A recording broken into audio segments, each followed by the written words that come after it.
Walk with me through the cellar door.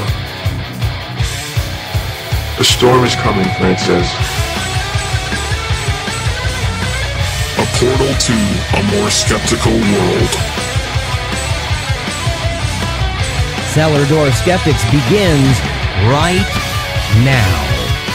Prepare for the revolution with your hosts, Christopher Tanner and Chris Hanna. Welcome to Cellar Door Skeptics. We tried something new with the intro today, and so I'm struggling a little bit hearing Hannah breathe into the damn microphone. I told him to get closer, and now it's like his nose is in it. But welcome back to another episode. Thank you so much for giving us 36 episodes. I mean, we've literally had 36 episodes already. And we're almost to our new year, or to our 1 year anniversary. You know, we got that coming up here rather shortly. So thank you so much for sticking around with us for that many episodes. On this episode, we're going to kind of do a big mixed bag. We have a bunch of different conversations we want to have. We're going to start out with Michigan welfare drug testing failure. And it's not Hannah's fault this time because he loves Trump. It's because it just sucks. Well, and it's definitely not because you took the drug test. I didn't fail it, so I passed with flying colors.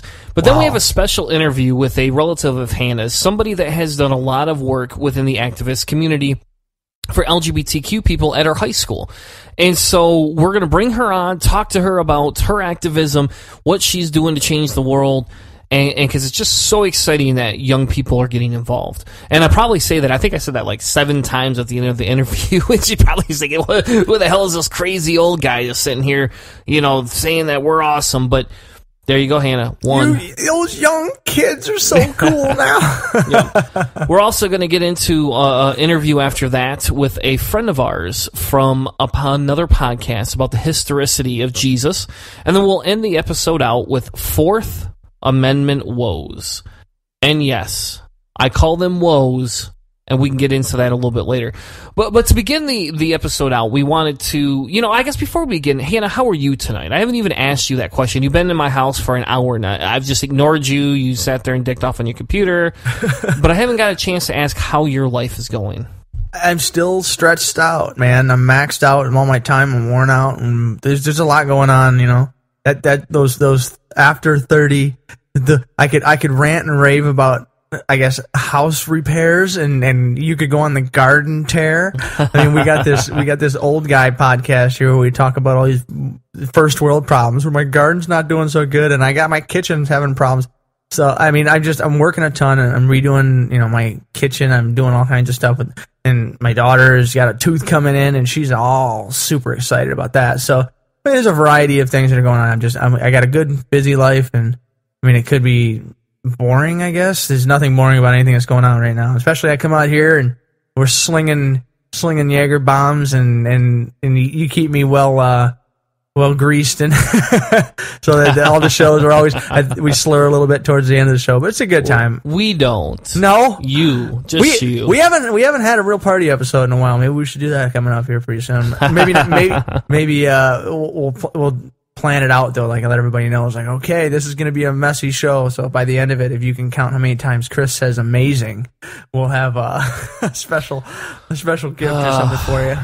We do. We said that last time. We got no emails about it. So if you're listening to this and you want Hannah to make a recording about how amazing his life is not, and how much he thinks Trump is amazing, make sure you send us an email at cellardoorskeptics@gmail.com. But in all fairness, let's get into the first topic. It won't be a long topic because it's a topic I can say, I fucking told you so. And we dropped the explicit tag within the first 6 minutes of the show. We always do. No question on that one. This is the huge duh moment for the Michigan drug testing. It's just, of course, the outcome is what it was. So you brought it up. So I mean, this is something that you've got a lot more background in, and I'm sure you probably have a much more polarized perspective on this. You're saying I'm biased? Is that what you're saying? You're saying it's I'm just, biased? you've been buried in this topic for a long time for like the legalization stuff. So like this is of course a what did you expect moment, and I mean it wasn't a surprise to me, and I'm curious to see where they go with it. But I was really surprised about the woman that's got the thing for trying to tax rich people and try to screw them over. So let's start with the Michigan issue and what the findings were, and then we'll move on to that one. Yeah. So I noticed an article going around from The Guardian and also an article from Ed Brighton over at Pathos. But the big statement is Michigan drug testing welfare program has yielded. And wait, maybe we should do a drum roll. We could do drum rolls now, can't we? Maybe a bell. You can do a bell or a lightning bolt. There we go. There's the bell. 0 positive results. 0. Yep. So, 0 results. Like, hold on. We got to bask in this. What the fuck? 0 results? Come on. You gotta admit there has to be at least 1, maybe 2. Well, it says there's only 303 applicants. Was this just like a smaller program? Because I mean, I would assume that the state welfare program is pretty large, so maybe the bill only had a smaller group of people that were. Yep. Yeah, what they did is they tested it. Is what they basically did, and they implemented. I believe the article says it was last October. I don't remember hearing about it to November, but they said October, and it covers Allegheny, Clinton, and Marquette counties. And as of May, a total of 303 applicants and recipients for the state's FIP, which is Family Independence Program, which provides temporary cash assistance, has participated in this pilot program. So now we didn't, in Michigan, we didn't go just live and just say, hey, everybody's going to fucking do this. This is the way it's going to be. You don't fucking get a choice, blah, blah, blah, blah, blah.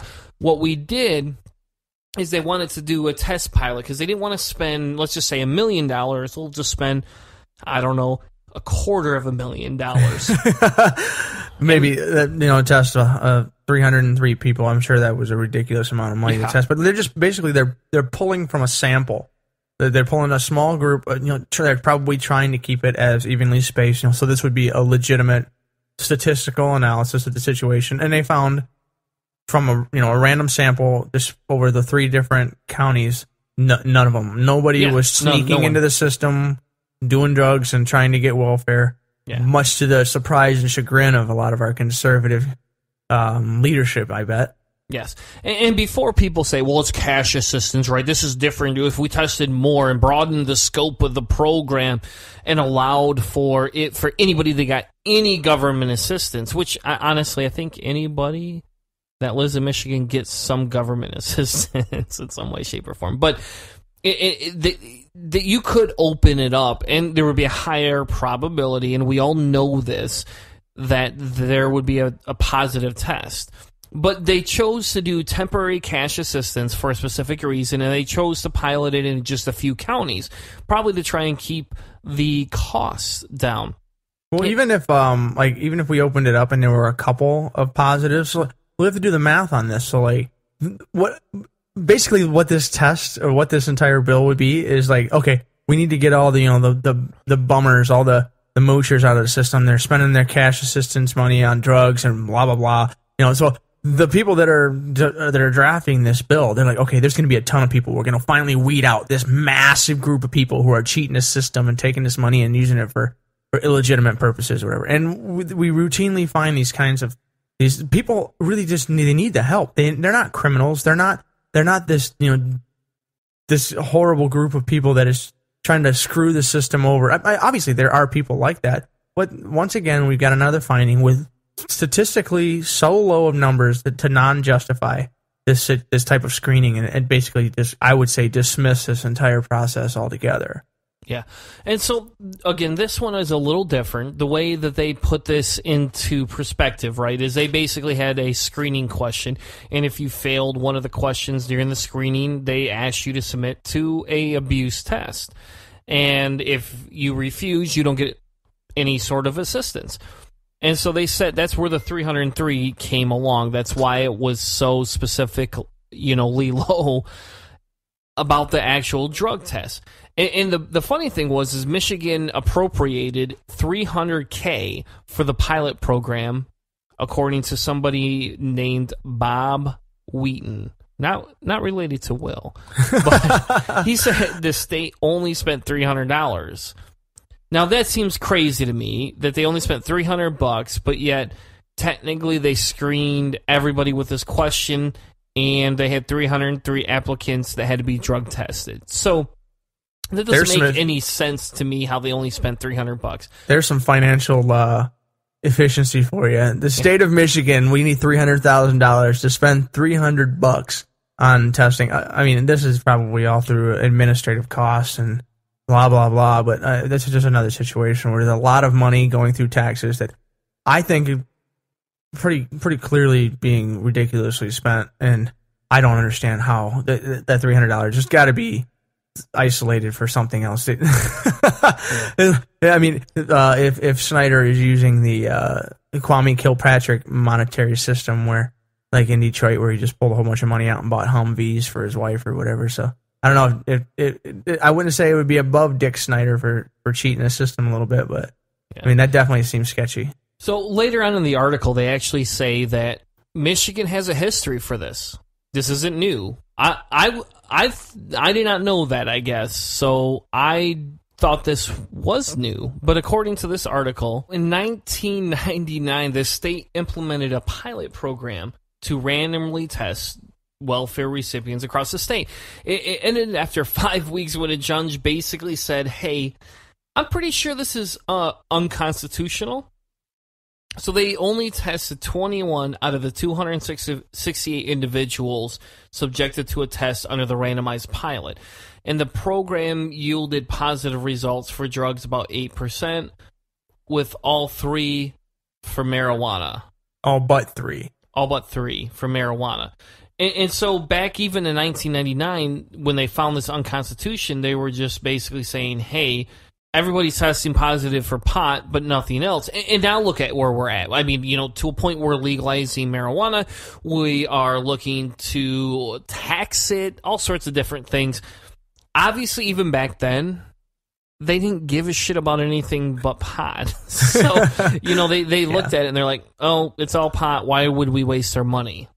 Well, it's another way, basically, to try to reduce the number of people who are capable of getting any kind of, socialist programs. These, like marijuana and, alcohol and tobacco and these types of things, these are things that people naturally gravitate towards. And I would say that if you've got a rough life and a tough life and you work your ass off and you've got, 60, 70, 80 hours a week and you're not getting paid very much for that kind of life and you're stressed out, those kinds of things are things that you're going to maybe reduce some of your stress level, to relax and stuff. People may be more likely to use that than really rich whatever people. But I mean I don't see a reason why we should basically persecute people who are using something this simple. I mean it's not even that big of a deal, really. I mean society itself is basically saying now that hey, weed's not that big of a deal. So to test for it and to make it something that can keep you from getting help, food, assistance in a country when basically wages have stagnated since 1970, we're really seeing another factor that helps make the distance between economic inequality even tougher. I don't really think that we should be making the welfare program easier to get into, like just to make it just free, or just like give it away to as many people as possible, but we shouldn't be isolating this one group for just this one type of thing. That's one of the other things about that was in the article, was talking about the woman saying that we're going to do a drug test for people who have over $150,000 in itemized deductions, basically getting massive tax deductions because they have a lot of things that they can write off, taxes, paying interest on mortgages for houses, and really big things like that. So essentially, if you're a really, really rich person with massive tax deductions and you test positive for drugs, then you don't get your deductions. Or if you refuse, then you are automatically into a massively reduced amount of itemized deductions. Essentially, it's just saying, hey, if you're rich and you do drugs, you also don't get this government assistance, because that's what a rebate is, essentially. Government assistance. Yep. So, it's leveling the playing field. Yeah, it's basically it's a little bit of a taste of your own medicine. Like if you want to isolate people for drugs and for their recreational pursuits, well, guess what? It can also be directed towards the richest people in the country. Yeah. Well, and the funny thing is the article, and we'll post this link too, for the New York Times from back in 2003, and that's the one that the Guardian was citing when they switched from the drug testing back in 99. And basically what happened is it went through a federal appeal court all the way through Cincinnati, who struck it down. And one of the lawyers basically said this. He said, see, I'm not going to give comment, but technically, if we in Michigan had been able to go through this, he said the logic would certainly start to apply for driver's licenses, student loans, and exemptions for your kids on tax returns. and I think that's the big point, and we could talk a little bit more if we really want to, or we can get rid of, and close out. But that's the big point, though, Hannah, right? That's huge, because these people are saying, well, don't take our civil liberties away. Don't take our stuff away. Don't do any of that. But yet, here they sit and want to do it to poor and low-income individuals. And I would say, fuck you then. Why do you get that? Why do you get to say, hey, it's me. Hey, I'm allowed to do drugs. I can just do whatever I want because, I like to get fucked up, like, you just go get fucked in the ass because I pay more taxes than you. Well, and that's what it feels like. It's the old do as I say, not as I do. I have power, you don't type of situation. The humanity is not a surprise. The things that we do, this is not amazing. They're not doing something wild and crazy. This is expected. People with power want to be able to do what they want, and they want to exert that power. And one of the ways they can do that is by keeping people in the lower financial classes. They can use that power to basically attack the same things that they do themselves and say, no, you can't do it. But then we're also going to try to take away some of your money for doing it. That's why I really like the idea of turning it around and pointing it the other direction. It's one of the most important things about these kinds of bills is the empathic response that, let's just face it, a lot of people who have never not had money just have no clue. They have no way to empathize with lower income people. It's to say that, okay, well, if you can't get your tax deductions because of, it's of an illegal drug test or an illegal substance, and you failed the test, then that's also the same as someone saying, I can't afford money, I need a bridge card, and they have to take a drug test to get that money, because essentially the government is giving you something, and you can't break the law in order to get that something. But why do rich people and why do people that are well off get to skip that test of, okay, well, are you doing any kind of illegal drugs or not? I love that, and I wish that would happen more often. I've seen a few things here and there. For birth control, there are some bills out there that they've tried to pass that say that for men to get condoms or something along those lines, or male birth control that's going to be coming out soon. It's like they have to get permission from their wives, or for Viagra, I think it was. They had to have to get permission from their wives to get a subscription or a prescription for Viagra. That pushing that in the other direction and pointing it back, the empathic response, so that people feel what they're doing, and that's the best thing, and I love this case for it. Yeah, and as we leave this segment and head into a more productive interview, instead of us bitching about how much fucking wasted time and effort the state of Michigan has gone through, but I just, it just drives me nuts, because basically what it says is, if you have money, if you made it in the world, if your privilege fucking won out, you get to do whatever the fuck you want, even if it's fucking illegal. But hey, if you're taking my tax dollars, which in reality everybody gets some sort of deductional aspect in some retrospect from the government, that they have to drug test, they have to be different. Why? Mm-hmm. You know what that sounds like to me, Hannah? You know what the fuck that sounds like? Special Nazis. Nazis. I hear Nazis written all over the wall. For fuck's sake, And I get it, right? Do we want a bunch of people walking around doing drugs with government money? Do we want that? No, we don't want that. But in reality, as you've seen through the tests in Michigan, In Wisconsin, they're trying to push it through. In Florida, for fuck's sake, in Florida, they spent over $1.5 million testing people. And they got nothing. They got nothing to show for it. And that's the whole point. There's no cost savings. And if we look at least on a capitalistic viewpoint, right? If you Pareto this out, what are you going to do? You're not going to pick up the $5 or $10. You're going to pick up the $500,000 or the $1 million. And so all right, a couple $100,000 is going to people who are using it on drugs, but we're able to help $1.3 million worth of people live life. Yeah, it's a net cost. Like, why? Basically, your investment in testing all of these things, the investment is nowhere near the payback. So, like, okay, you stopped however small number of people from getting the welfare program incentives. It's nowhere near the cost. This is a net negative. This is a wasteful endeavor for the government, and it's not nearly doing as much positive as they would expect it to do. I would say probably because of a variety of biases and things that they think that poor people are just running around wasting all their money.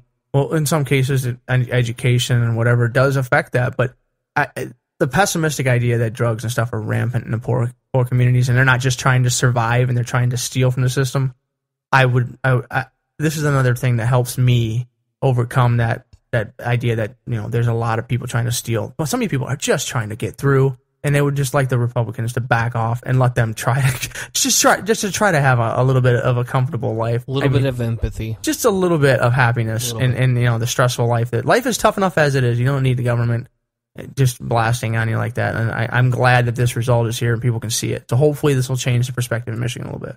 Yep. And as the one individual that made a big stink on this website, she says this. We might really want to save some money by drug testing folks on Wall Street who might have a little bit of cocaine before they get anything done. Yes. And so you know what? Fine, drug test everybody and fucking jail people if that's what you want to do. But stop marginalizing those that don't have money and that don't have the same privilege as you to get out of it. We got the explicit tag taken care of, and we even hit Godwin's Law in that segment. So we did. We did a little bit of all. And what we're going to do is we're going to take a quick commercial break, because when we come back, we're going to talk with a very young activist who is changing minds, hearts, and working towards making life as humanistic as possible. In Michigan. We'll be right back with more Cellar Door Skeptics. Hello, I'm Miss B. Haven. I'm Demanda Wright. And we're promoting secular feminism. And you're listening to Cellar Door Skeptics. What's something I could do with a very sexy lady friend of mine that people would find provocative, interesting, and entertaining enough to tune in week after week?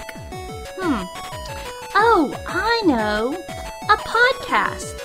If you'd like to hear me and Kate be provocative and thought-provoking week after week, join us on the Unbuckling the Bible Belt podcast. We'd love for you to be part of our audiological three-way. Hey, this is Keith. And this is Jen, and we're from Not Another Atheist Podcast. You're listening to Cellar Door Skeptics. Join the revolution.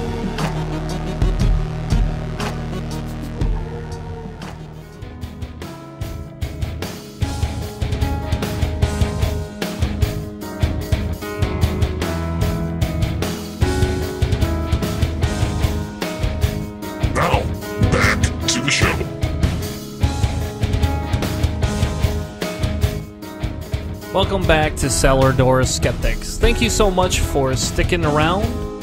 We talked about Michigan welfare and the failure of drug testing just a few minutes ago. But what I wanted to do is to have a conversation with, and kind of change the tone of the episode a little bit. And so for our second segment tonight, I wanted to introduce you to a friend, a relative, of the show and of our co-host Chris Hanna. And we thought this would be a good segment here, because what we wanted to do is we wanted to try and transition the show a little bit to talk a little bit more about activism. And since Hannah and I are kind of limited in our skill set and our knowledge, we thought who would be better to bring on than somebody that is actively living the life, is entrenched in the background of that. And so Hannah said, hey, I've got a great guest that will be more than happy to come on and talk with us about it. And so please welcome to the show, and I'll let Hannah do the introductions because he never gets to. So, well, yeah, I just definitely wanted to bring on my cousin Zoe. She's living in the high school timeline right now, and she's involved in the activism at that level. And there's just not a lot of voice. We're not hearing a lot of what their perspective is, really, and for all the things that have been happening, all the laws and activism and just equality in general, what it's like, how people are being treated, if schools are good, schools are bad. She's traveled from one part of the country to this side now. We're in Michigan, so I'll let her tell her backstory on that. But I just wanted to get her perspective because she's obviously, like I said, she's involved in this at the high school level. And you don't usually hear that too much. So I guess we'll let her introduce herself a little bit, and then I guess give her a little bit of backstory of what got her involved, and just we'll go from there. So, welcome to the show, Zoe. How are you tonight? I'm doing all right. I'm kind of tired, but I mean, when am I not? So... So, basically, just give everybody kind of like the 10,000-foot view, right? Just your a Cliff's note of you yourself, how you kind of got involved in the school level, and I mean where you are personally and whatever journey you may be taking. Well, I just turned 15, so I'll be a sophomore in the fall, and I guess I really started to get involved last year.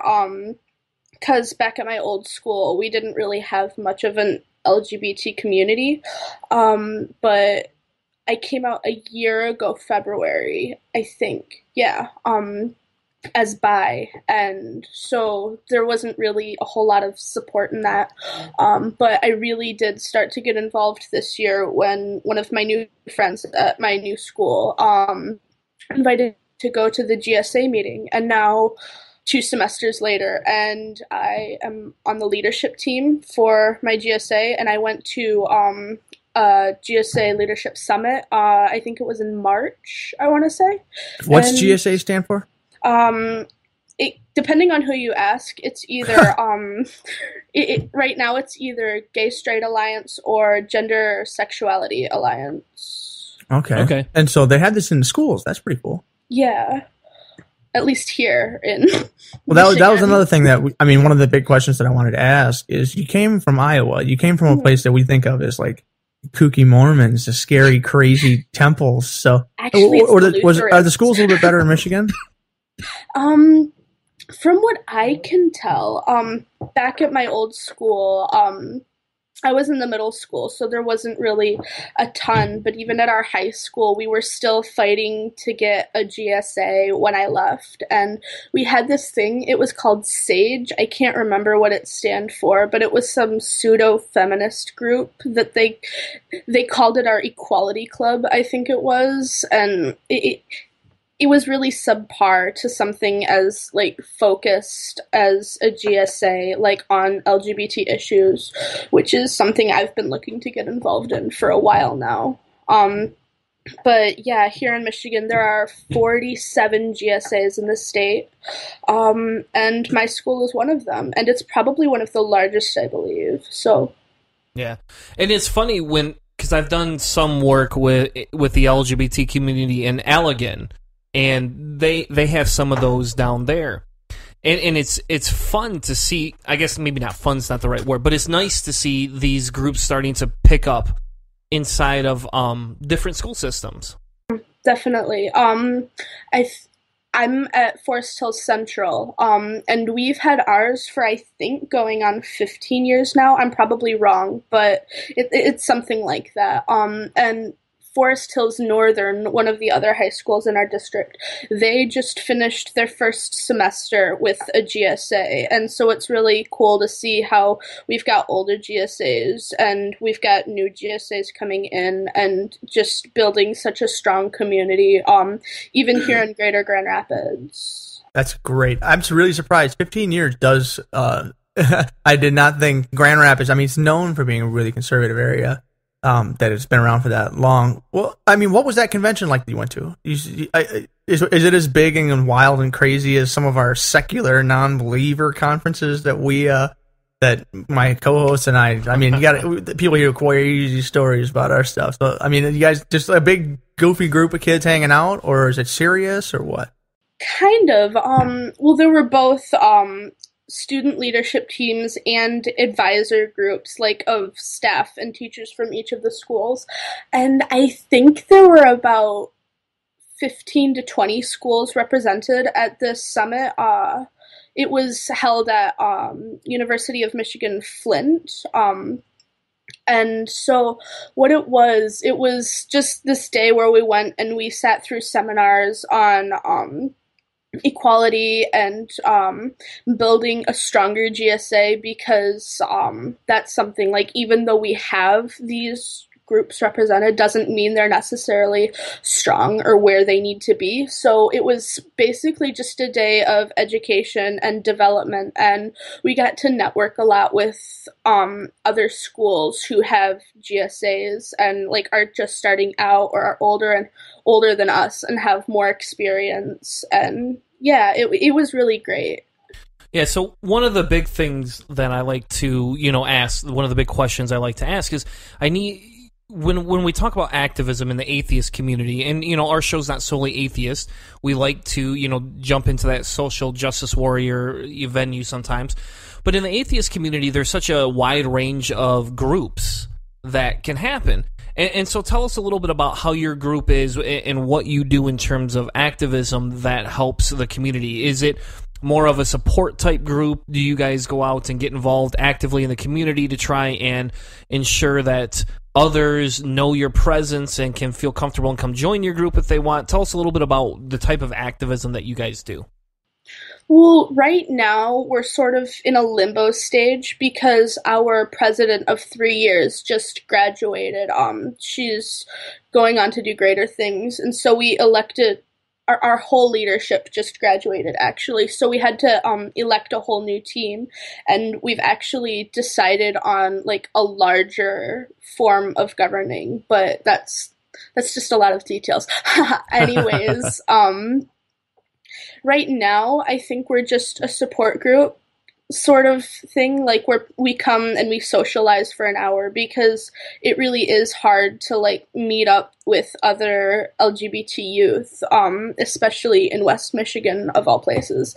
And so yeah, we really are looking to get more involved in the community right now, and we're just trying to figure out ways we can best do that and safely do that as well, because there are students in our group and in other groups that aren't supposed to be attending meetings, and they're not out, and it's not necessarily safe for them to be out like that or attend meetings, but they do anyways.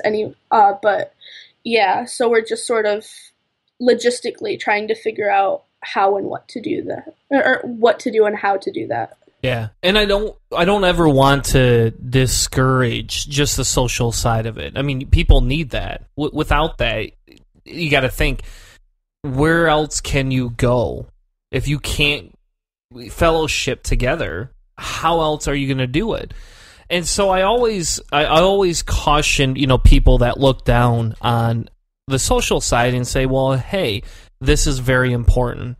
But one of the things that you were talking about was safety, and I don't want to spend too much time on it, but it does affect you and others in the community with the shooting that just happened. And last week we did an episode where we talked about it, where we talked about the statistics of gun control. And everybody on the show knows me. I'm pretty anti-gun for the most part. whereas Hannah would, jump in a truck and take his guns to a Trump rally.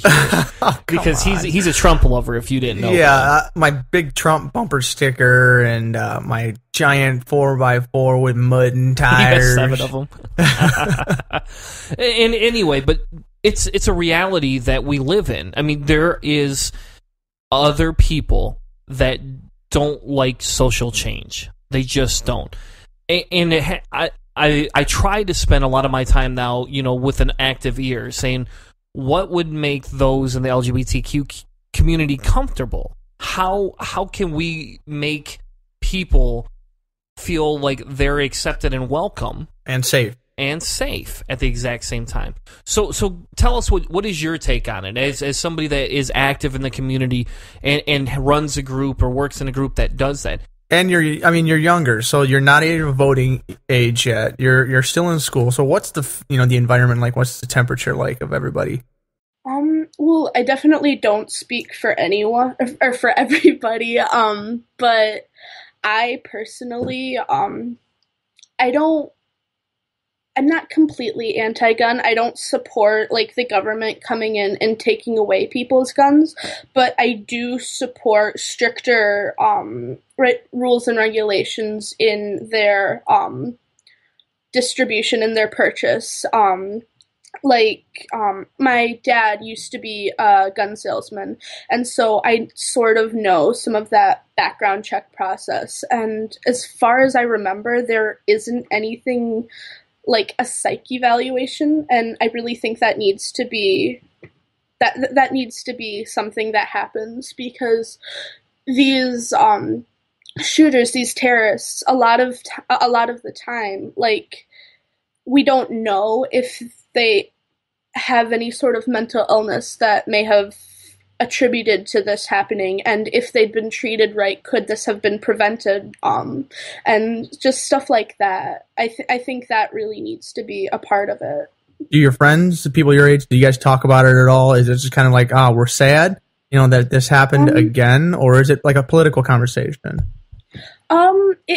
It depends on the group, because within my GSA at school, it's not really a political thing, because there are a lot of us that come from more conservative backgrounds. Their parents are very hardcore, pro-gun, pro-life, that kind of radicalist almost. I don't want to say radical, but it's pretty close to that.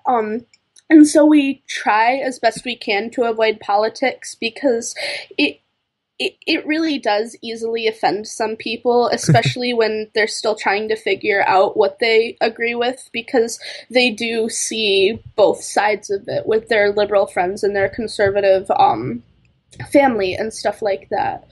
But I attend an LGBT youth group at the Grand Rapids Pride Center, and we do occasionally talk about the politics there, and because that's what people want to talk about, and they want to share their views and their beliefs and stuff like that. So it really does just depend on the situation and the group.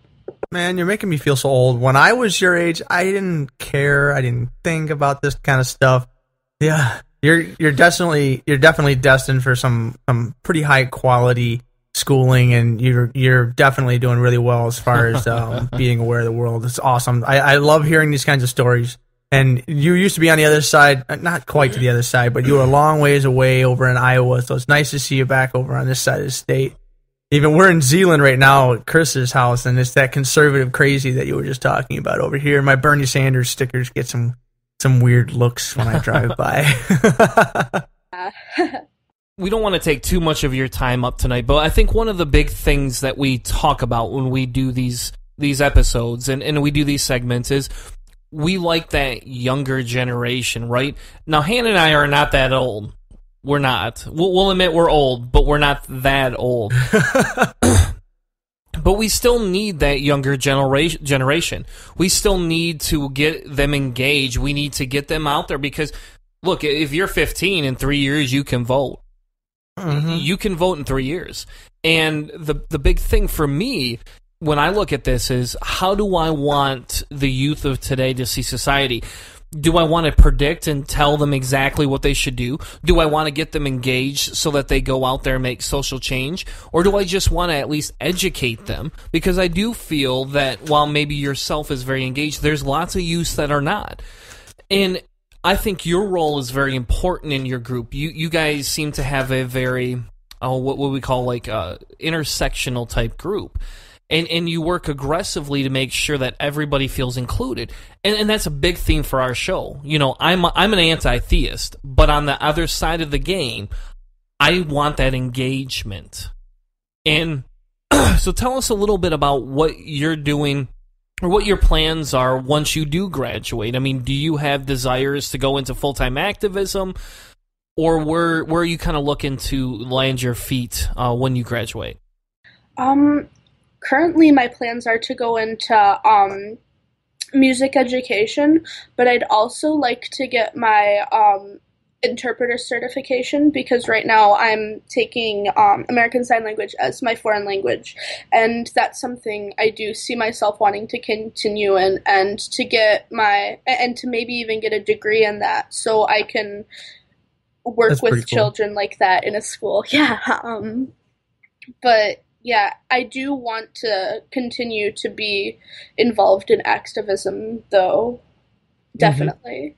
And I think one of the big things is, and I say this a lot because there's a lot of big things, right? But, you know, one of the important things is that you're engaged. You're reaching out. You're making a difference. You're doing more than Hannah ever has done in his whole life. And now that he's a Trump fan, you know, he has, there's nothing left for him. Grandpa and Grandpa are disappointed. So I do want to applaud you, just so you know, you are the future, and we look up to you as a leader to a point, you know, because you're helping change society. No pressure. No pressure. But in all seriousness, when I hear these stories and I see people like you who are engaging and saying, "Hey, no, we have equal rights too. Hey, fuck you." And maybe you don't swear, but you know, they see we're not. It's that old age thing coming back again. We're fucking cynical now. That's the problem. We're just cynical bastards. But no, it is. but we get very excited, you know. I mean, and to me, this interview is amazing, and I'll say it because it pisses Hannah off when I say that word. But I don't know. I'm in awe at the amount of work that you're putting into at your age, and all I can say is that make sure you keep true to yourself, and do not get burned out, because at some point there is a burnout, even though you may not feel it now. There will at some point be a burnout. Well, there's always that. And then also, just like, let's say some people your age are listening to this. Let's say we get it shared to a couple of high schools or something, or some young people. What would you say to them? Where can they get involved? What websites? What kind of places? You know, basically, where did you find the information? How do you tell people, hey, go look here, go check this out? Like, what are your directions to send people? Well, really, the biggest resources I would say are talk to your school's counseling office, because a lot of the times, if there really isn't a huge presence of this, they're working to try and make this bigger. But also visit the Grand Rapids Pride Center. I think it's .org. And just Google the Grand Rapids Pride Center. And they have a youth group that's, I think it's 8th grade through your senior year in high school. And that's really where I've found a lot of community and a lot of support in my activism. And we helped put on the Grand Rapids Pride Center, not Pride Center, Pride Festival. And that was really great. And also, too, just go online and do research. Human Rights Campaign. Just Google LGBT rights or support, and I'm sure you'll find a lot. if you're worried about like your parents tracking, you use Google Incognito when you're doing that kind of searching. I don't know. There's some people that like their parents check their history and searching, and there's all kinds of little things that you know. Just make sure if you're doing something along these lines, going to these websites, going to these groups, talking to these people, make sure it's safe. That's the most important thing. When we ever talk about non-believers, talking about coming out, the same thing with any kind of sexuality or any type of situation where it could be dangerous, especially when you're younger, because there's not much of a safety net. Like you don't have a job, you're living with your parents, so you want it to be safe. That's the most important thing that we would want to tell anyone. Yeah. And definitely if your parents do check your browser history or anything like that, go to the library. There's books too that you can read. Just keep yourself safe, but also keep yourself informed. I think those are the two priorities. Well, thank you so much, Zoe, for joining us today. It was a pleasure to have you on. If you ever want to promote something for your group, send Hannah an email or send me an email. We'll have you back on. We'll even if it's a 5-minute clip, we'll do anything to help support your group over there. Thanks. I'll definitely keep you guys informed. So, awesome. Well, thank you so much again for joining us, and we look forward to this kind of activism coming out of more youth. Make sure everybody sticks around because we'll be right back with more Cellar Door Skeptics. We'll be right back, everyone. This is Ishmael Brown, the HNIC from the Angry Black Rant podcast, and you're listening to the Cellar Door Skeptics. Hi, my name's Callie. And I'm Ari. If you're like most of us, you're very concerned about the gay agenda's plans for world domination. Are you tired of seeing glitter all over every damn thing? Do you hate rainbows as much as any other red-blooded American? Then we have the answer for all your baseless fears and unjustified paranoia. Presented exclusively on Secular Media Network, the Gaytheist Manifesto is your source for news, commentary, discussion, and debate at the intersection of the atheist movement and the LGBT rights movement. You can find us on Spreaker, iTunes, and at gaytheistmanifesto.secularmediagroup.com. If you're not ready to get in line for your mandatory gay marriage and you're terrified of short-haired women in pantsuits, come have a listen and get up to date on their plans. You'll be glad you did. This is Trav Mamone, host of the By Any Means podcast, and you're listening to Cellar Door Skeptics. Prepare for the revolution. We have cookies.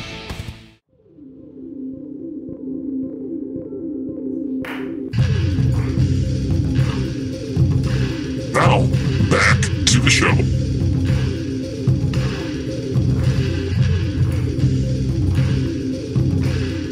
Welcome back to Cellar Door Skeptics. This interview is probably a little off kilter, but we thought we'd mix it up tonight. We wanted to do a bigger variety. We wanted to do something a little out of the ordinary. And so, earlier we talked about, the welfare and the pot situation and how many people didn't pass the drug test except for Hannah and how many that did pass. Then we talked with a teen activist because we want to inspire youth, and we are inspired by the youth here as well. And so we wanted to ensure that all of that got encapsulated into this program tonight. But then we decided to talk to a friend of ours, Matt, who's starting a new podcast about the historicity of Jesus. He's going to be put on NPR, and we just thought that it would be great to have him on the show. So without any further ado, welcome to our show, and thank you for joining us tonight for another episode of Cellar Door Skeptics. How are you, sir? Good, thanks for having me on. Yeah, and so we were very interested to talk with you about your new show, partly because I am a mythicist, and partly because you've done a lot of work on it, and the trailer you put together is just absolutely amazing. So the new show that you did is called What Do They Say That I Am? And I'll be honest, I don't know when it comes out, but I do know that it is coming out here in the next couple of months. So why don't you give everybody a little bit of a taste, a little bit of an intro as to what your new show is about, sir? Well, who do they say that I am? Which we get that from the book of Mark. So it's going to come out fall of 2016. Contractual reasons, I can't give the exact date yet because it's going to come out separately online through iTunes and Spreaker and all that. So probably mid-fall of 2016. In the next coming weeks, we'll actually have the release date for it. What we tried to do is try to funnel through all of the hypotheses, the theories the traditions about Jesus and figure out who the historical Jesus was, if there even was a historical Jesus, which turned into interviewing dozens of different scholars who are experts in different areas. Without really any intent, we put together the most comprehensive documentary on the historical Jesus.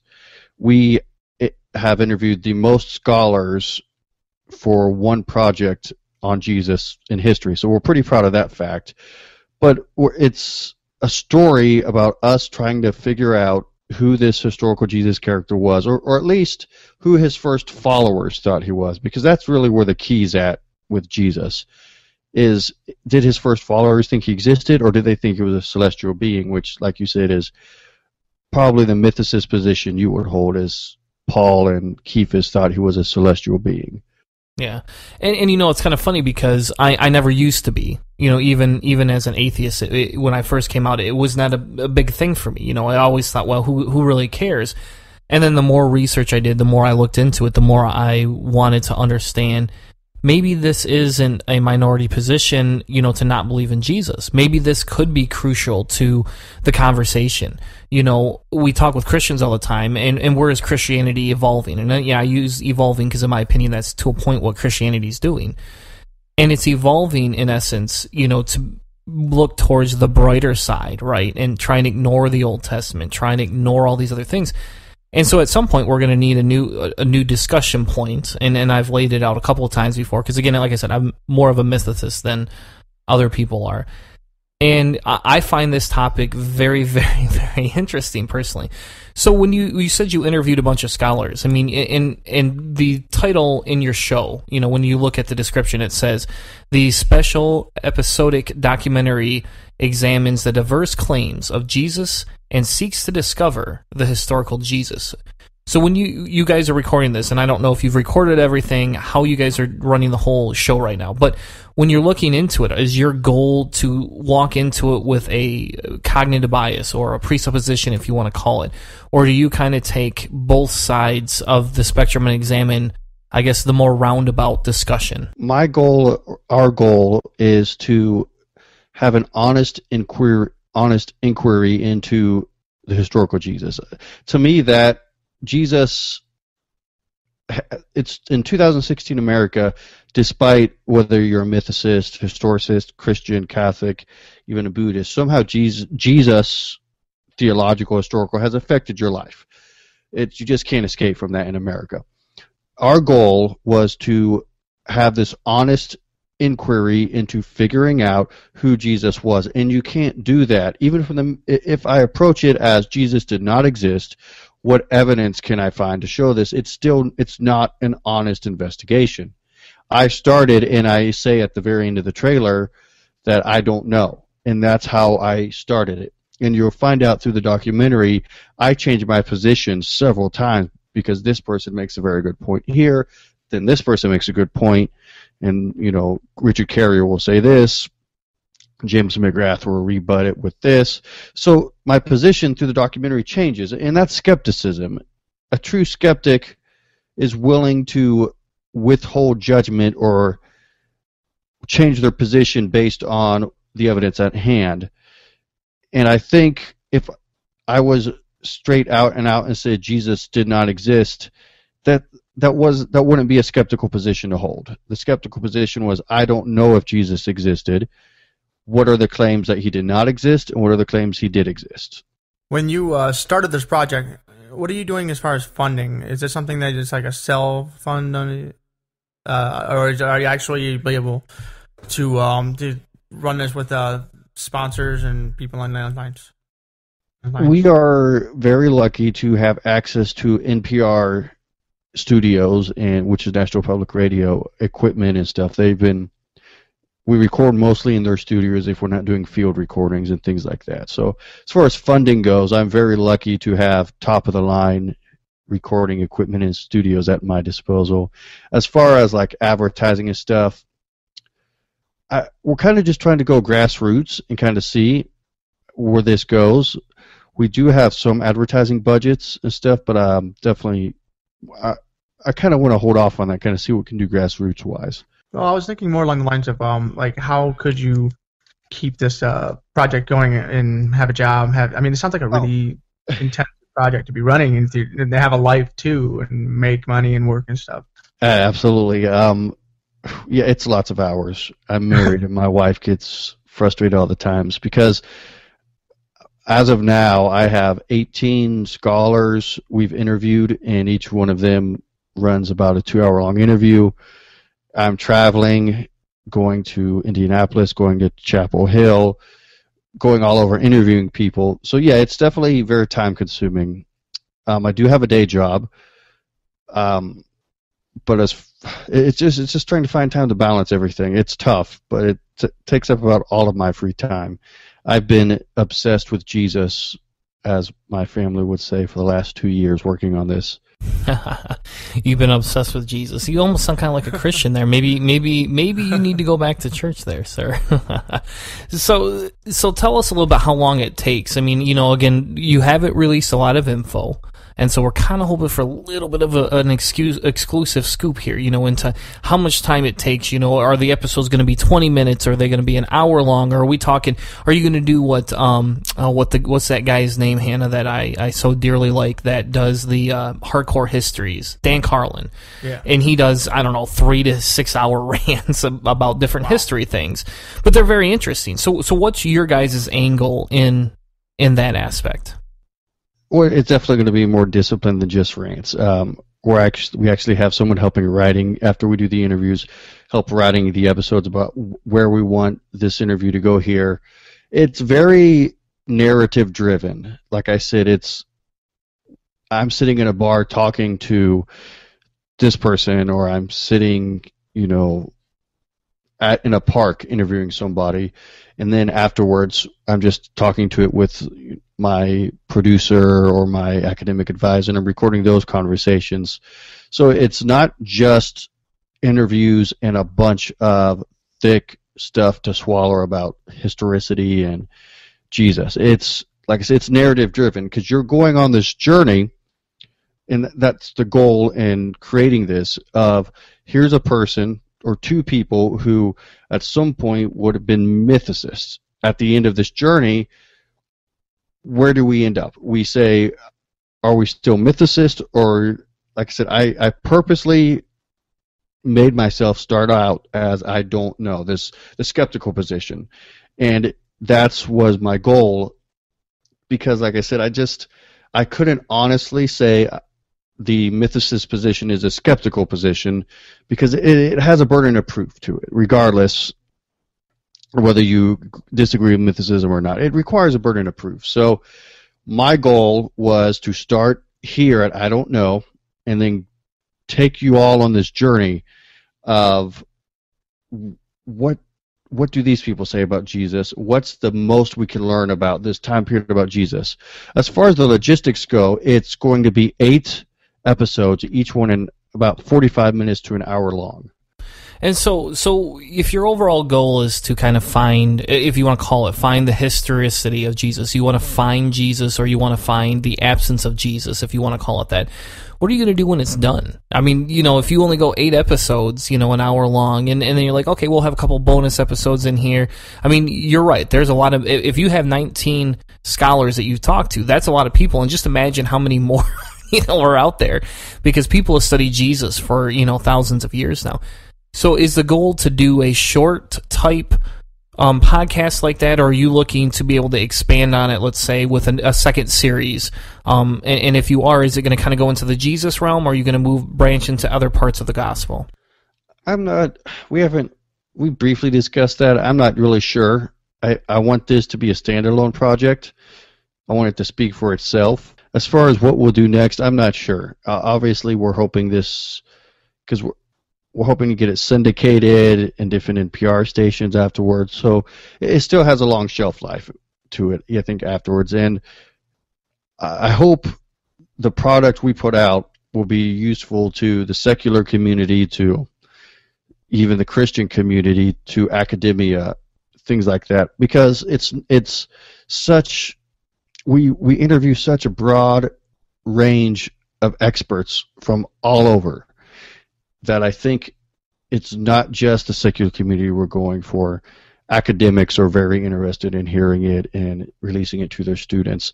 So as far as me, what I'm going to do when it's done is take a vacation and then decide, do we want to do something else on Jesus? And even afterwards, there's still going to be a lot of promotion. We're going to hopefully be at the Society of Biblical Literature, presenting it there.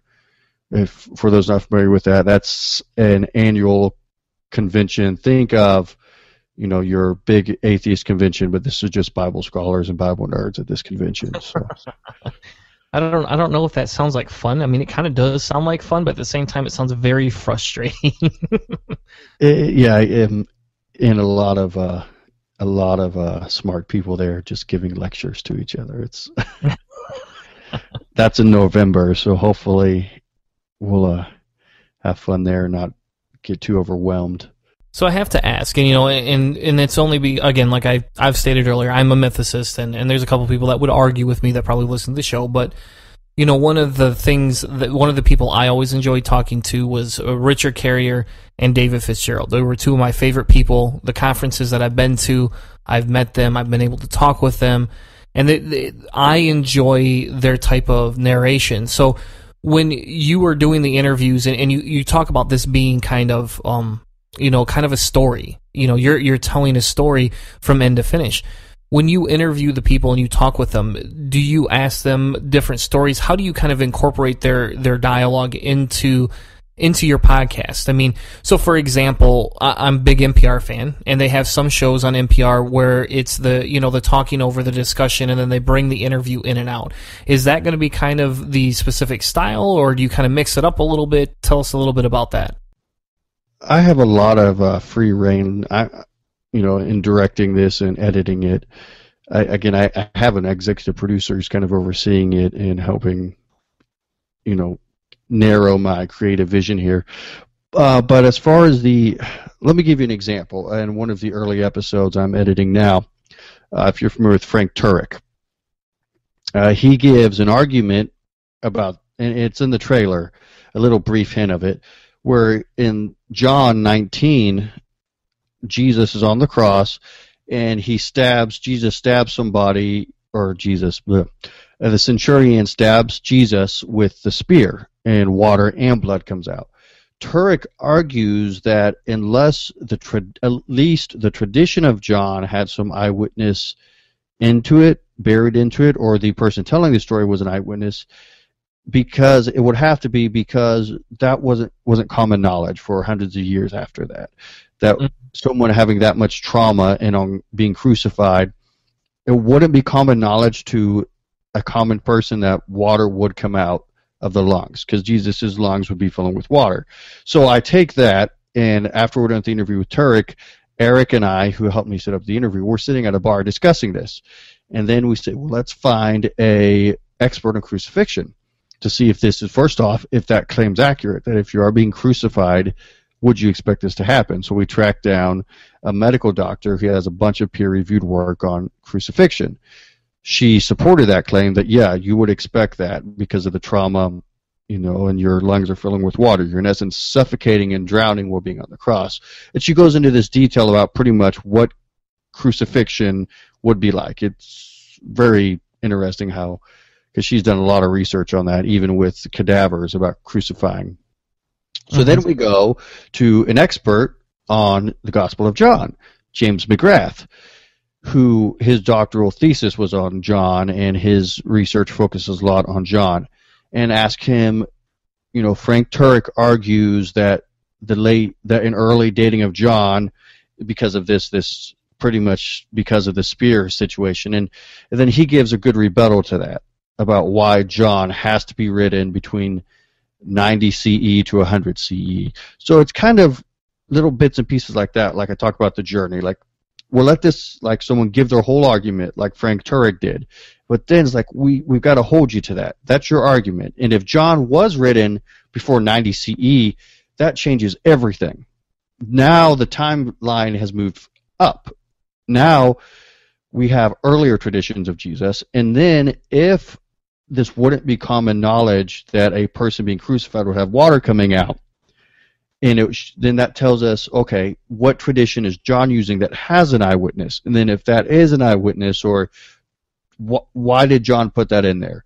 He's, in essence, it seems like he's putting it in there to tell you this is a reliable testimony. In fact, he says that in John 19. The reason...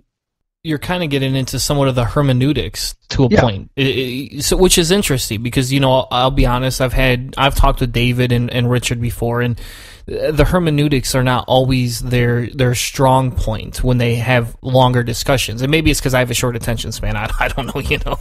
But, you know, they don't seem to push those out as much as maybe somebody like me who's overly analytical, who would spend 17 hours with you, you know, listening to this would see.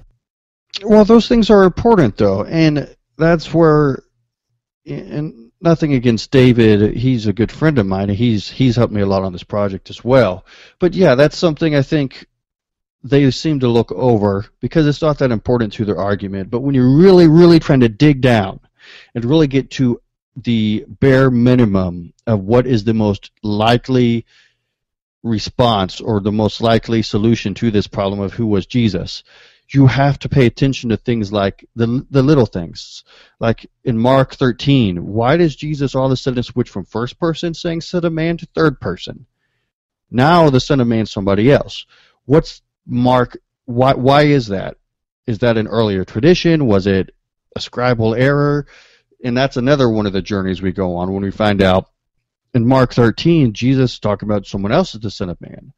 So what's that about? Again, and you have to pay attention to those things if you're really honestly trying to figure out who the earliest followers of Jesus thought that he was. Because that's as close as I think we can get to Jesus. Is the answer to mythicism or historicity lies on who his first followers thought he was. Now, I have a question as basically a noob, someone who never believed and never brought up really intensely in a pro-Christianic or even I was light Judaistic from my mother's side, my father's side.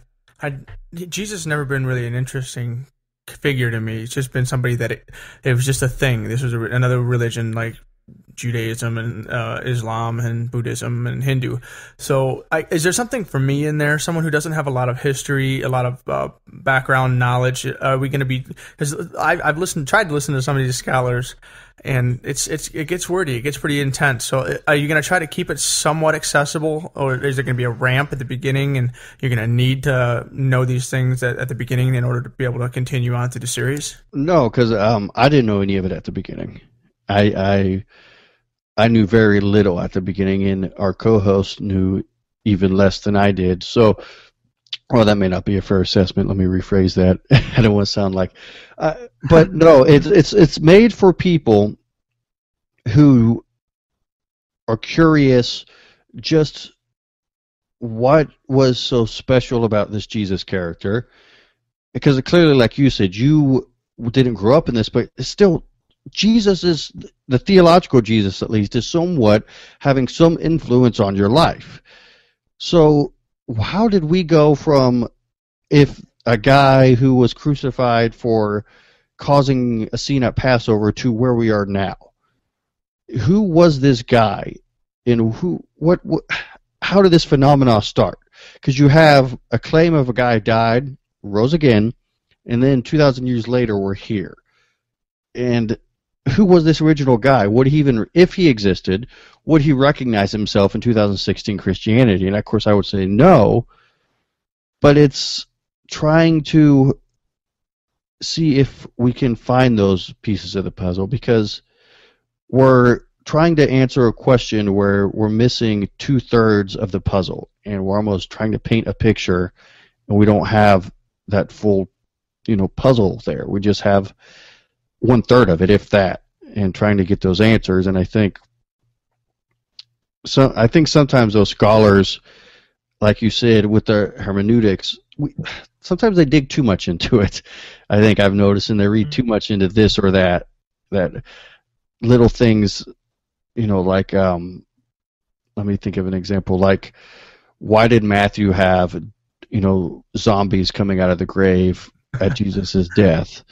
And they try to answer that and really say, well, it's because Matthew was, trying to write an apocalyptic, passage and say it's a metaphor. But it's little things like that where I think scholars sometimes really dig too much into it. And you'll see some of that in the documentary.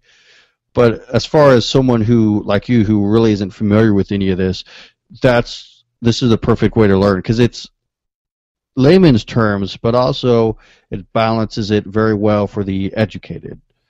Because you have someone like me who I have no classical training or no training at all in New Testament scholarship, but after this, I feel like I know a lot more about Jesus than 99% of the Christians on this planet. And I think that's very, very, very true there.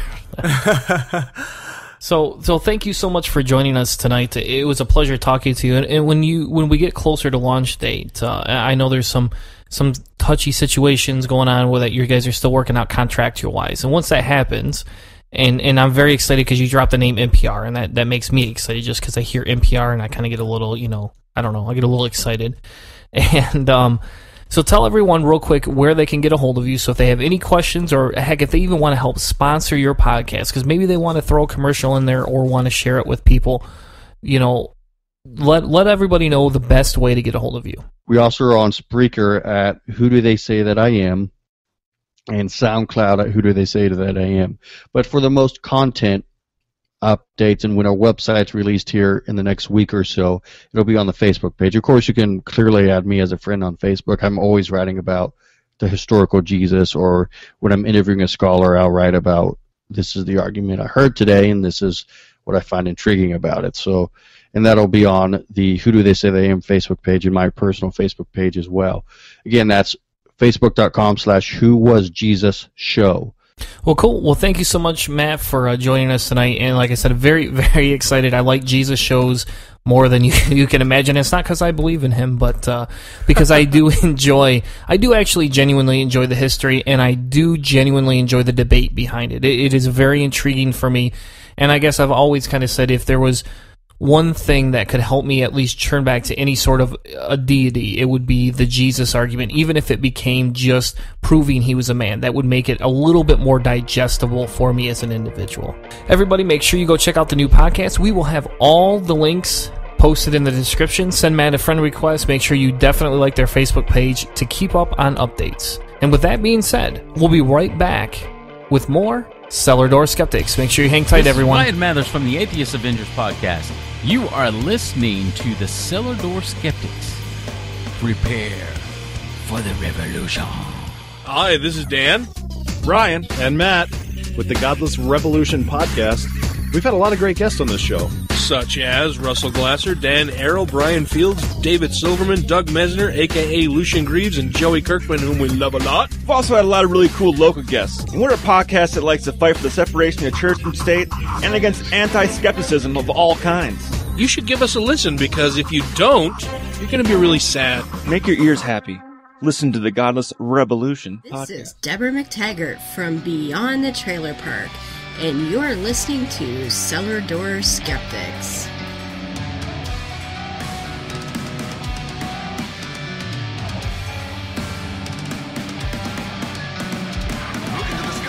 Now, back to the show.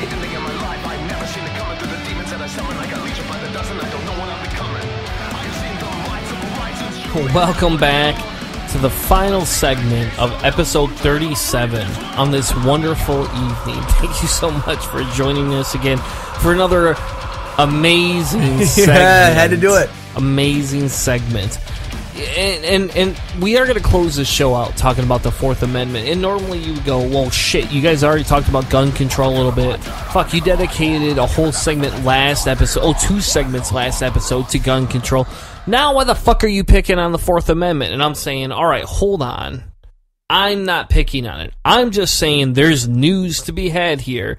And while people want to worry about Second Amendment rights being taken away, we just had the Republicans scrap out the Fourth Well, they're chipping away at it. Amendment. They're chipping away at it. Just slicing and dicing, man. I don't know. It's like I'm particularly fond of the first 10, the Bill of Rights. Those are some pretty good amendments, and I don't like it when they start cutting away at it and chopping at it. This one is particularly important because, illegal search and seizure.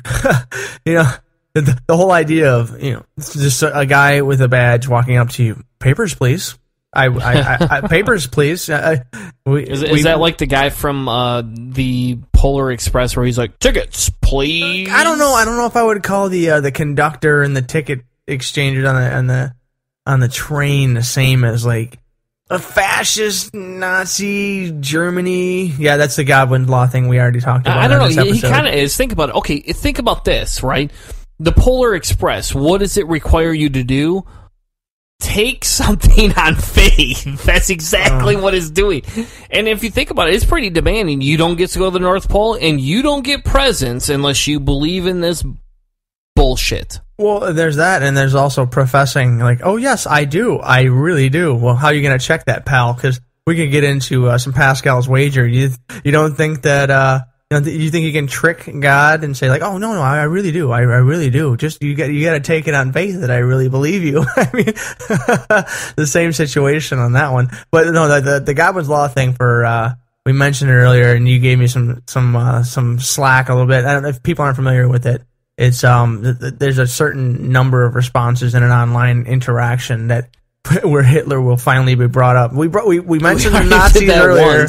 We mentioned the Nazis earlier, but This type of thing here, this is the kind of thing that's like when certain societies become so authoritarian, so totalitarian, where they can just say, are you allowed here? Are you really supposed to be here? And it's just like, I need to see your political papers. I need to see your identification. With no reason, no actual, just cause, no due process, no nothing. It's just, I need to see, no, you don't have it, or you do, or whatever, and then you immediately, there's no anything protecting you from like what is it? There's for justifiable search and seizure, probable cause, and so like there's no such thing as probable cause anymore. Is you can just ask for someone's information and paperwork. That's the whole issue with this particular case. I don't know how familiar everyone is with it, but it was a series of things that happened after a pullover, after a driving test, or a ticket or a pullover from a police officer, and it just snowballed into this massive Supreme Court situation. Yeah. Well, and for those that don't know what the Fourth Amendment does, it prohibits unreasonable search and seizures and requires any warrant to be judicially sanctioned and supported by probable cause. And that's the big thing so it's like a cop can't just pull you over and go, oh, you're going to let me search your car and I'll arrest you for whatever it is. And it's funny because, long time ago, personal story, long time ago, I had a violation that I hadn't paid attention to, and the ticket issued a warrant. Basically, in Michigan, they changed it. So if you have a ticket, doesn't matter what it's for, speeding or anything, it issues a warrant if you don't pay it after a month. And then they immediately makes you suspect. Well, I got pulled over one time on my way home from work, and they're like, yeah, we're going to search your car. And I was like, why? Why would you search my car? I got pulled over for speeding 5 miles an hour over in the speed zone. Why would you search my car? And they're like, well, because you have a warrant for your arrest. I was like, what? And they're like, well, yeah, you have a warrant because you haven't paid this ticket. And I was like, so that means you can search my car? Yep. And I said, what's my warrant for? Oh, because you didn't pay your speeding ticket from 3 months ago. So now you're going to search my car now for speeding again. Well, that's considered and probable what are you gonna cause. Do? They consider that probable cause, and they search my fucking car. And they didn't find anything, so it didn't matter. But still, in my opinion, to a point, my rights were violated. You're worried about what the fuck I'm doing. You're worried about what's in my car. Why would you even get to search it? And so, like, my opinion, and this is just my personal opinion, is the Fourth Amendment specifically says, hey, you're driving down the road, you're doing all these different things, you get pulled over. If the cops know you're going to commit a crime, then fine, they can search your car. And we could relate this to the Orlando case, and I don't want to go that far with it all the time. But in reality, you could relate it to the Orlando case. If that guy had got pulled over, should they be able to search his car for whatever reason? if they don't know he's going to kill a bunch of people, should they be able to search the car and find the guns? And I think that's a really touchy subject. And I think that's a lot of people are saying, well, you know, that's what these symptoms are for. And, oh, this is going to make it easier for us just to catch terrorists. And I think that's racist, some of it. You know, they want to catch terrorists. You know, they're going to go, oh, yep, he looks like he's Arabic, so we're going to fucking, you know, he's from the Middle East. We're going to search his car. Because I bet he's got guns, you know. That's the Trump profiling support. Like, he says that he wants to profile. He says he wants to ramp up profiling. I went to school in Saginaw, and one of my roommates at the time, he was a black guy from, I believe he was from the Detroit area. And he got pulled over, and he's like, God, man, I got a DWB. And I was like, what the hell does that mean? He's like, I got to drive while black. And I was like, you're kidding, right? And he's like, no, I was going to speed limit. I got pulled over for no reason at all. And, like, the guy had me out of the car, all kinds of tests and stuff. And I had never even remotely experienced anything like that. He's like, oh, no, that happens. I mean, from the Detroit area, let's face it, Detroit is sketchy on every front. Police officers down to some of the problems that they have with gangs or whatever. Just like the whole Wild West scenario. Well, yeah, we have. But either that way, too. like just to be pulled over and get out of your car, sir. And that never happened to me. No, and it's never really happened to me. I mean, I've had it before, but I've always had circumstances that probably warranted it most of the time. But when I worked in Zeeland here, I worked for a company that employed a lot of Hispanic individuals. And there was a lady, and she would show up late. And at first, she kept using the excuse, I keep getting pulled over. And I was like, at some point when you're late, you know, let's say in a month 5 times, and every time it's that excuse, you finally kind of go, seriously? And then one time, they followed her into the parking lot and actually pulled her over. They didn't write her a ticket, but they pulled her over, and they said, well, you know, you got a headlight out. And she's like, yeah, I know, but it's 3 PM. Who cares? Well, you had your lights on, so we knew that you had a headlight out. And she's like, but I don't need to use my lights now. And I literally watched them interrogate her for, I don't know, like 20 minutes. And then they searched her car. And I just sat here going, why the fuck are they searching this lady? I know this lady. This lady doesn't do drugs. She doesn't even drink, really. Like, if she has a Corona once in a while, or, I don't know, Mike's Hard Lemonade or something. I mean, she liked anything that was very low alcohol. She didn't like alcohol. And, like, it's just like, you have nothing to go on. She has nothing. She doesn't do drugs. She doesn't make enough money to do drugs, even if she wanted to. She has 4 kids she has to feed. So she can't, you know, that company I worked for paid them shit. But I just sat there and then I apologized to her and I said, you know, I'm very sorry. I'll be honest with you that I couldn't believe you were pulled over 5 times in a month by the cops. That's nuts. No, I've never heard of people. I don't know anybody that has been pulled over that's been, I guess, profiled like that much. But there's a story of this guy. Of course, it's Florida, man. But this guy got arrested, or no, they stopped him 258 times, and they charged him with trespassing at the place that he actually worked at. And I'll add a link to this if anybody's interested. But you can just look up guy gets stopped 250 times. It says that he was stopped 100 times and jailed 56 times, and then arrested 62 times. It's crazy. It's just apparently this is a rampant thing that happens on a regular basis in some areas, but it's still horrible. And so that brings back to the whole situation. This entire case specifically is what is okay for a police officer to think this is a reasonable situation for me to need to look through a vehicle, and if I find anything in that vehicle, can I continue to pursue, you know, illegal or legal action, you know, arrest this person, whatever? Because that's the situation at hand, right? You get pulled over, there's no reason for they to pull you over. You're just driving on the road, you're going the speed limit, all your lights are functioning, you're completely and totally legal. But they pull you over for randomness of whatever, and they find illegal things. Can they continue to pursue? It's the age-old question is like, is it legal to continue searching through that, or is it inadmissible because you were pulled over illegally? Essentially, they had to have a reason why they pull you over, and that's what the finding for this particular Supreme Court case is causing such an uproar for. Yeah, and that's And that's the thing. They presented at this case, at the hearing, they presented reams and reams and reams of data that showed not only that minorities are, pulled over and searched more times, that it also subjects those people to humiliation for no need, right? And while the defendant might have been white, and while this case didn't involve a minority, that doesn't mean that doesn't happen to the minorities. Yeah, so that guy got profiled and somebody thought he did something bad, therefore we're going to search and deal with it. But that happens to millions of people in the minority communities. It's not like it's unknown. For instance, I worked with decriminalized GR for one reason specifically, because they were picking on minorities. We saved the state or the Department of Grand Rapids, Michigan Police Department, I don't know, $1.2, $1.3 million in 1 year by them not profiling, minorities.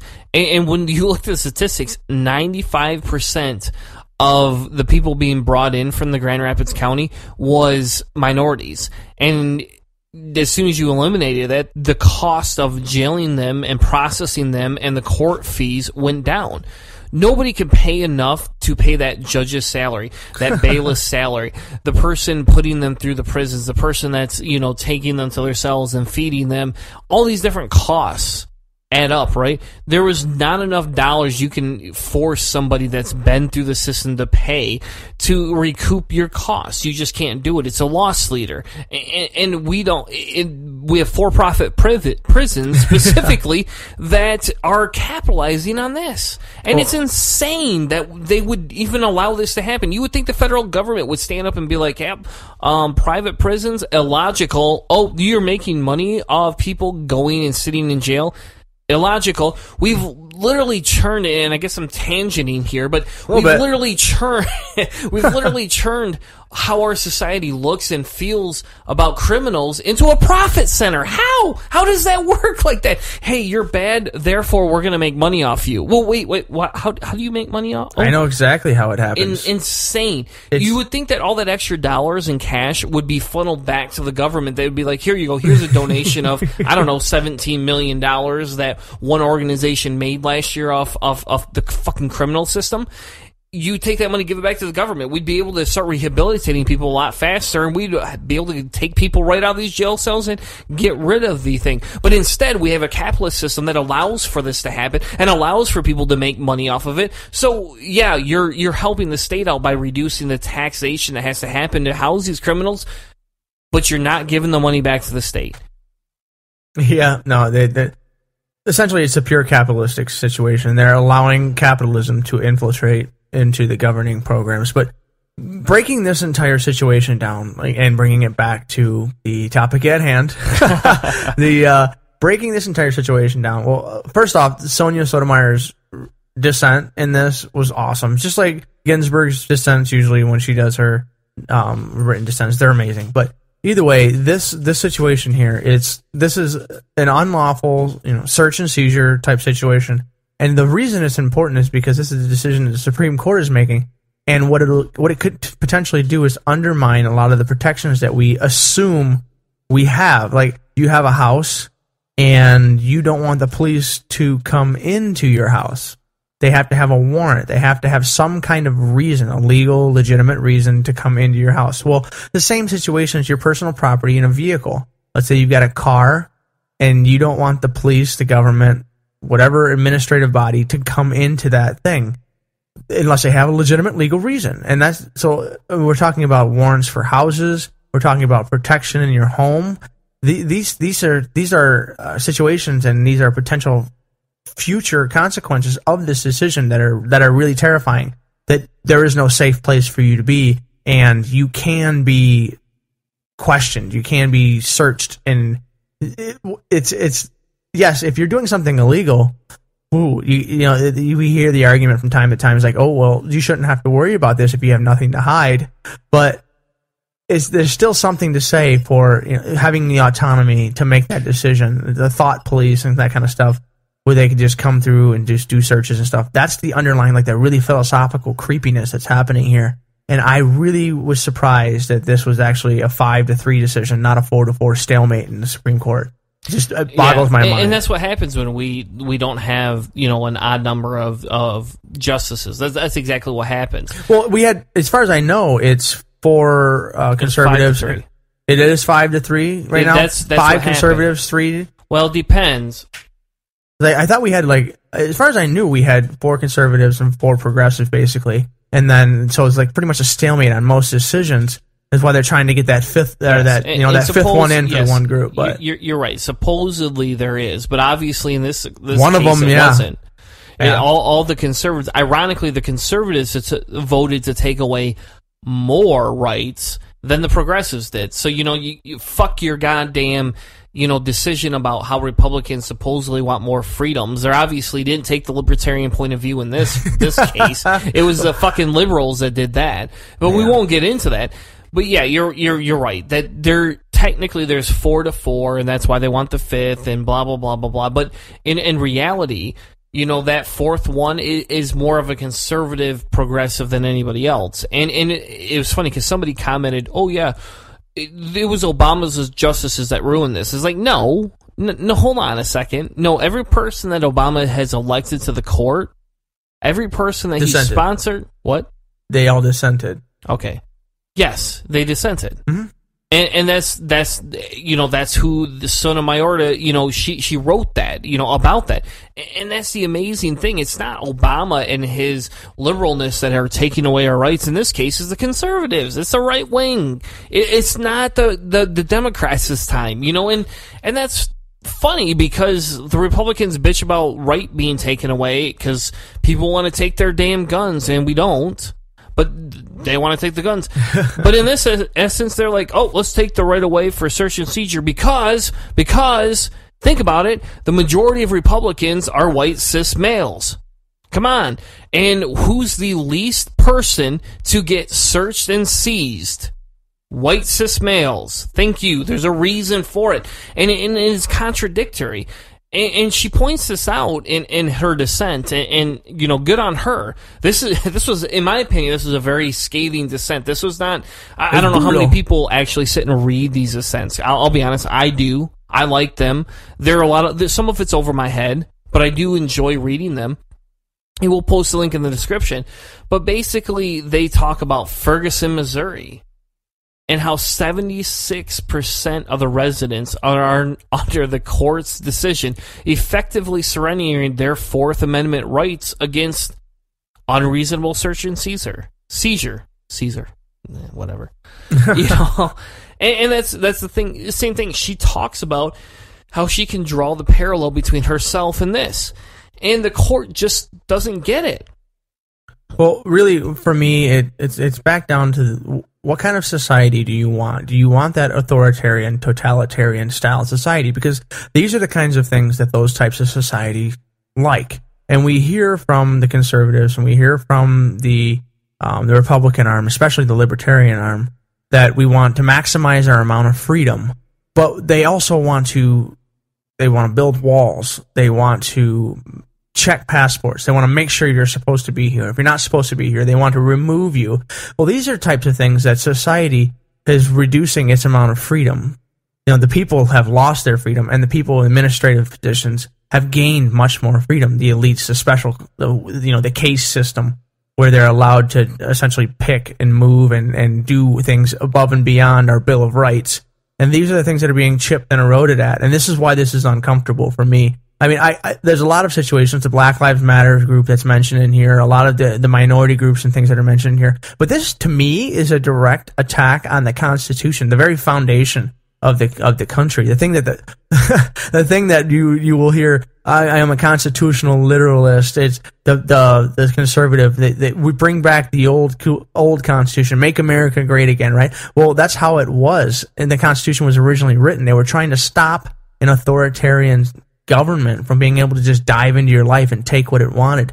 Well, we're basically chipping away at that, and we're allowing those types of things to happen in society again. This is a philosophical thing that I think is very dangerous. And so Sonia Sotomayor, her dissent was great. It pulls a whole bunch of things that people can relate to together, but basically breaking it down, it's just, this is chipping away at the Bill of Rights. This is making people less free. and it's sad to see. And I hope that in the future that we'd be able to start realizing this before we have some major problems where people essentially lose the right to say, no, I don't want the cops in my house. I don't want the cops in my car. If a cop looks at me and says he wants to go through my trunk, he has to have a reason. I think these are perfectly fine and just things to require as a society and as a citizen who wants, just a basic amount of freedom. I don't know. I guess it might be asking too much when it comes to our Supreme Court, but it's unfortunate. Yeah. And as we close the show out, she cites this. She says, the officer's control doesn't end with a stop. If the officer chooses, he may handcuff you and take you to jail for doing nothing more than speeding, jaywalking, or driving your pickup truck with a 3-year-old son, 5-year-old daughter without your seatbelt being fastened. And as a jail, then what they do is they fingerprint you. They swab the DNA from inside your mouth and force you to shower with a delousing agent while you lift your tongue, hold out your arms, turn around, then lift your genitals. Even if you are innocent, you will now join the 65 million Americans with an arrest record and experience the civil death of discrimination by employers, landlords, and whoever else conducts a background check. And of course, if you fail to pay the bill or appear in court, a judge will issue a warrant to render you arrestable on sight in the future.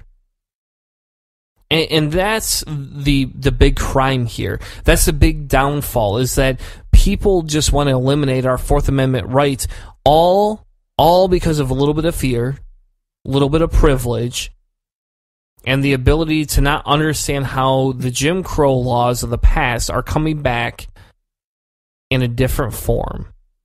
And maybe that's the topic we should address on another show. I have a friend that talks adamantly about Michelle Alexander's new book, The New Jim Crow.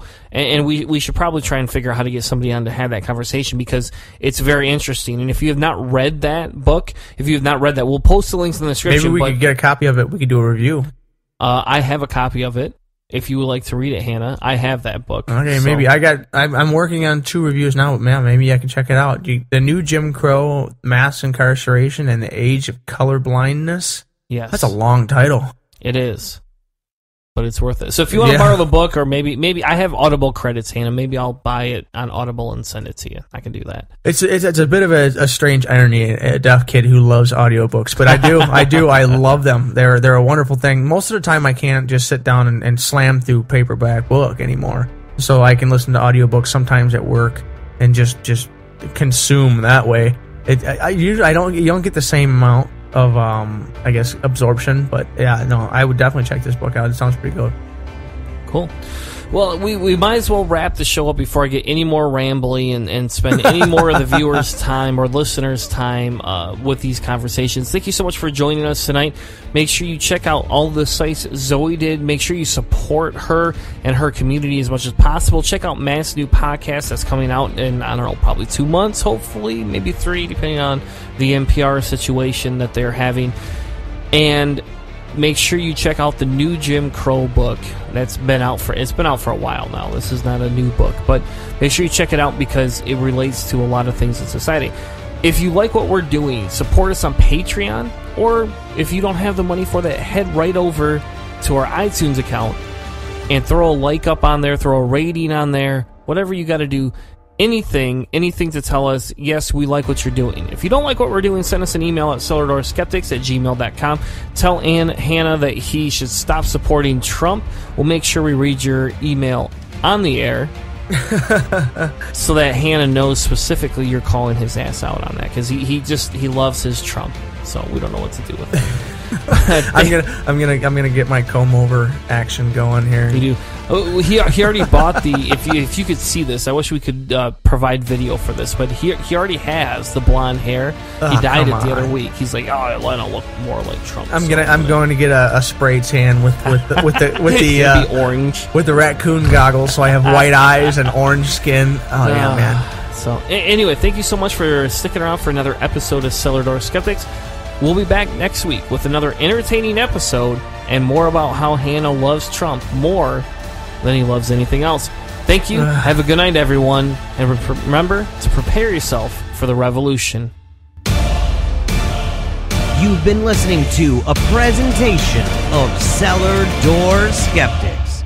Check us out on Spreaker, cellardoorskeptics.com.